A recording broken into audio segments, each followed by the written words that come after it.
Welcome to our research presentation. I am very happy to have you join us in this discussion about measuring and mapping transportation equity in the Southern California region. On behalf of my co-author, Dr. Ruffi, and all of my colleagues at the Leonard Transportation Center here at Cal State San Bernardino, we are so happy to discuss transportation equity with you today from the perspective of research modeling. The Leonard Transportation Center is a regional university center based at Cal State San Bernardino, and we believe that the region's transportation system is at a critical point where innovative transportation solutions need to be implemented to improve the Inland Empire residents' quality of life. We are located in Southern California, and as I noted, in San Bernardino County, and we work directly with issues related to the Twin County region of San Bernardino and Riverside, which is also known as the Inland Empire or Inland Southern California. Today with our agenda, we have much to cover, so I'm going to go quickly through the information, but I hope that you will send us questions and comments during the conference or during the People's Summit so that we can use your input and improve upon the model that we have presented here today. So this is a brief agenda of what we will be working through. Again, the introduction to the material, some federal policies in the United States that are working on transportation equity or lead us to transportation equity. Some of the objectives of the work that we've taken on, thinking about transportation equity and the variables that are within it, defining the region by which the data is being collected, which is at the Southern California Association of Governments region. The data specifically and doing the analysis of the data that we're working with, and then the full analysis of all of those sets of data, some of the conclusions and some of our recommendations for moving forward.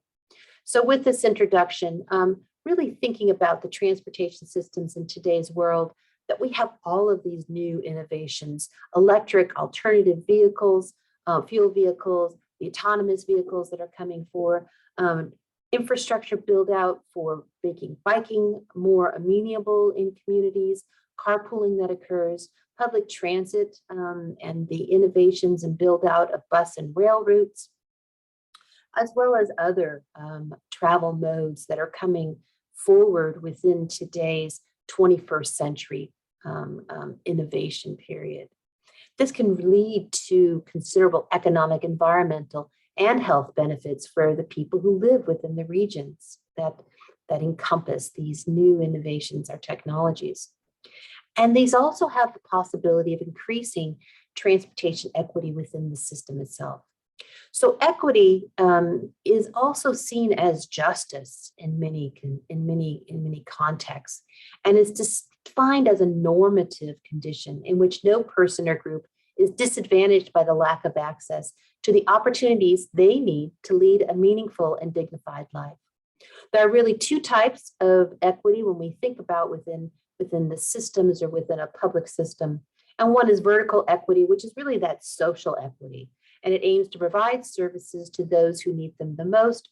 And then we have this horizontal equity, which requires each individual who is in a similar or a similar type of group to have the same distribution of costs or benefits.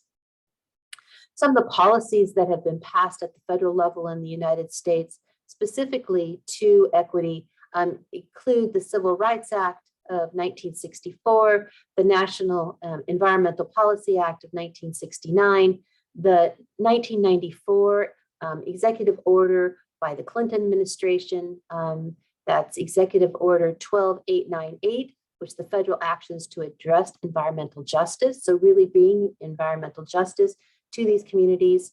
The Executive Order 14008, this has a typo, it should be 2021, tackling the climate crisis at home and abroad under the Biden administration. And then Executive Order 14037, which is strengthening American leadership in clean cars and trucks under the Biden administration. The important pieces and to note here from both of these executive orders from 2021 is the Justice 40 initiative that the Biden administration has put forth, in which it looks to have 40% of the overall benefits from federal investments in climate and clean energy to go to disadvantaged communities. So really thinking about the equity within federal investments into communities. The objectives of this work is to discover transportation equity variables, which can lead us to modeling these transportation equity pieces and data, and then testing our model, and then bringing it to really what is a transportation equity model.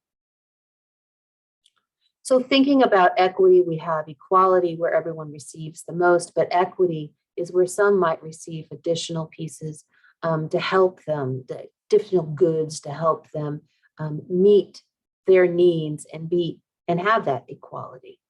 So we have social disadvantages. We look at race, mobility, investments, traffic emissions, accessibility, traffic safety, health. And all of those variables that I just showed you will be modeled out through the data that we've collected within the Southern California Association of Governments region. The SCAG region is a metropolitan planning organization region, and it includes all of these counties within Southern California. So we have Ventura, Los Angeles, Orange, San Bernardino, Riverside, and Imperial counties. Again, this is a metropolitan planning organization. This is a regionally based planning organization within our region that helps to collect data and to understand and bring the counties together on their transportation and housing needs, and additional work that they do as well. This area down here, of course, is San Diego County and is not in part of the SCAG region. They have their own MPO, or Metropolitan Planning Organization, called SANDAG. So that data is not included, but we look at these 6 other counties that are part of the SCAG region. So specifically looking at the data, we have demographic numbers, thinking about total population. Of course, 10 million people in Los Angeles County, Imperial County being the smallest at 188,000 people. San Bernardino has about 2 million. Riverside also has about 2 million. So this is the region that we're focusing on specifically. The population density is thinking about Los Angeles County, a fairly highly urbanized area, so a high density within the San Bernardino and Riverside areas, similar levels of density. And of course, this is a very small, 41 is of course a small area within Imperial. We have household median income, which looking at Los Angeles has the highest income, median income at 90,000. Imperial has the lowest at 47,000. And then we have San Bernardino around 63,000 and Riverside at 67,000. Completed high school or higher. So at this, we see that Los Angeles County has 78%, moving on to Orange, 84%. Imperial is only at 68% of the population with a high school degree or higher. Race and ethnicity, of course, most of our region has a high concentration of Latino or Hispanic residents. And so we see that here within this piece of our bar graph. We have African Americans, and then we have an Asian population, of course, the white and Caucasians, and then Native Americans and others. The unemployment rate, so the highest unemployment rate is held by Imperial County at about 12%. These are the most recent figures for that. And Los Angeles is around 5.8%. And then within the Riverside, San Bernardino areas, we're about 4%.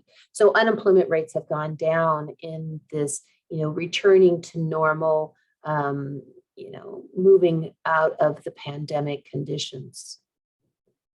Some of the traffic we can look at, traffic accidents. So this is the number of people who are injured, severely injured, and then deaths from traffic accidents.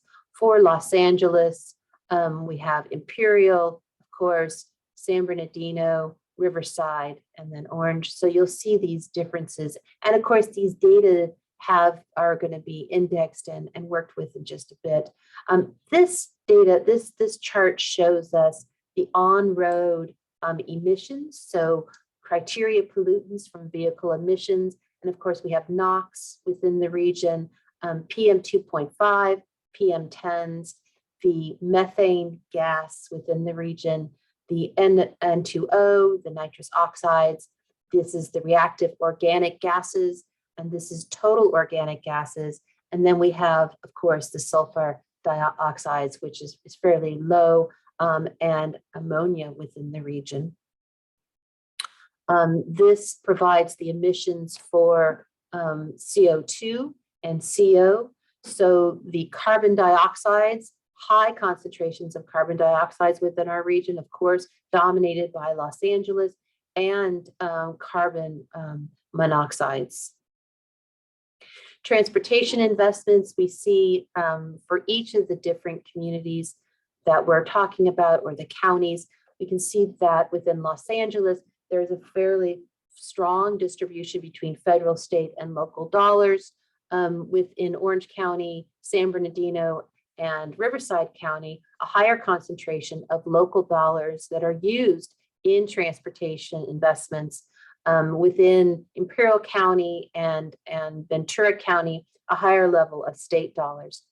Part of this is because these are self-help counties at the local level, so they raise their own monies to bring in dollars to build out transportation infrastructure needs.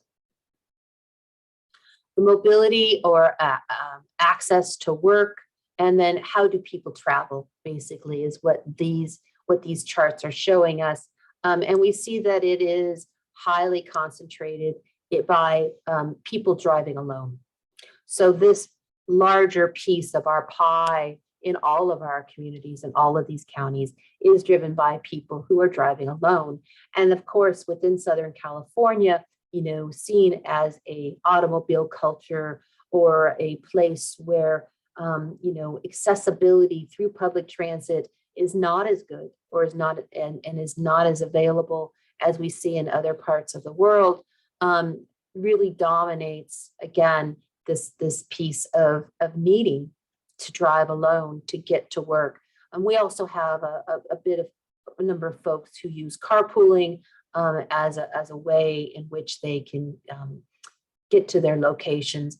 And then, of course, public transit, which is a small piece of how people travel within the communities. So looking at the Traffic Safety Index, we've taken all this data and we've indexed it. So this is the number of accidents by death, severely injured and just injured. The least disadvantaged is Imperial County with some of the smallest population, and the most disadvantaged, so the highest number of, as we see it with these accidents and severe implications from the accidents, are from Los Angeles and Orange County. This is indexing all of that pollution or emissions. So this is the pollutants by traffic density. And so we see that the most disadvantaged is San Bernardino County and Imperial County, with Riverside closely following. The least disadvantaged is Los Angeles and Orange, with Ventura County sitting in the middle. The health index, so all of those, health implications that come about, we see from the most disadvantaged being Los Angeles and Orange, so the greatest impact on people's health from traffic emissions, and the least disadvantaged being Imperial and San Bernardino and Ventura.